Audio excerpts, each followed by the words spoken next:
situação e nas escolas dos profetas é o convivir, é o relacionamento, aonde Jesus decidiu não preparar uma multidão, mas 12 homens que renunciaram ao seu ofício secular para dedicar tempo integral a seguir a Jesus.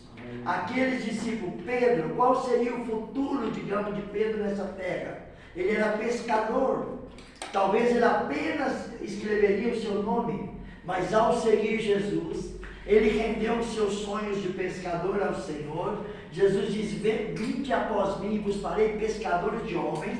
E esse mesmo Pedro, que era um homem rudo, um homem sem letras, ele escreve as epístolas de Pedro. Mire que tremendo, como Deus moveu no sobrenatural. Por isso que a palavra do Senhor disse: porque os meus caminhos são mais altos que os vossos caminhos, e os meus pensamentos mais altos que os vossos pensamentos. Deus vai transformar radicalmente a sua vida se você e eu rendemos nossos sonhos e nossos planos aos pés do Senhor.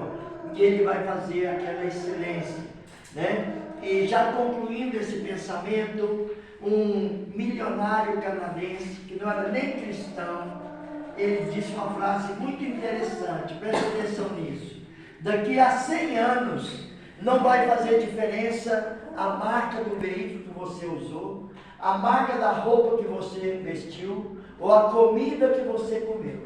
Daqui 100 anos vai fazer diferença a quantidade de jovens que você influenciou, que você ensinou, que você discipulou, como se fez nas escolas de profetas, no tempo do profeta Samuel, como Davi fez com os 400 e a sua família, e como Jesus fez com os 12.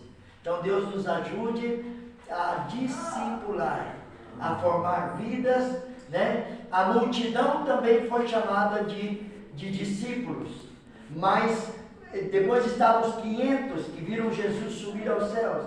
Depois havia 70 que eram os discípulos, a gente diria cama fora. O tempo livre, energias, forças, veículos, bens, eles dispunham ao mestre e eles contavam com ele em qualquer momento. Jesus levantaria o telefone, se fosse no dia de hoje, seu celular de última geração, e ligaria para o discípulo Pedro ou João: se João, eu tenho que viajar para tal cidade.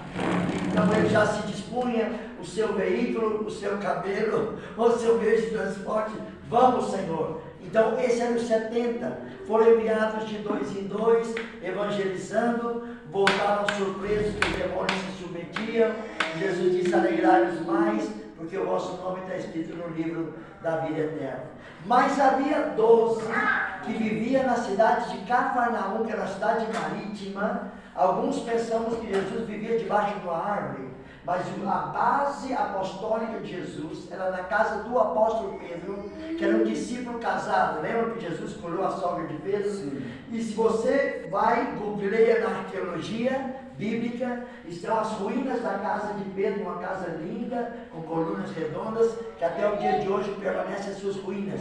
Desde ali, Jesus entrava e saía, mas ali era a sua base.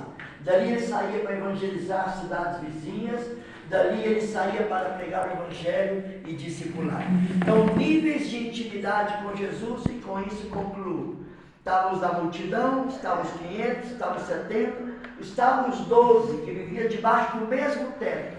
Entre os 12 tinha Pedro, Tiago e João, e entre os 3 tinha João, o último discípulo a partir da eternidade, com 96 anos na ilha de Patmos, escreveu o Evangelho de João e Apocalipse, revelação, né, de João. Então, tremendo, Deus quer que você e eu tenhamos intimidade com o Senhor. Não era acepção de pessoas, porque no Monte da Transfiguração, no Getsemani e em algumas circunstâncias, Jesus levava só Pedro, Tiago e João.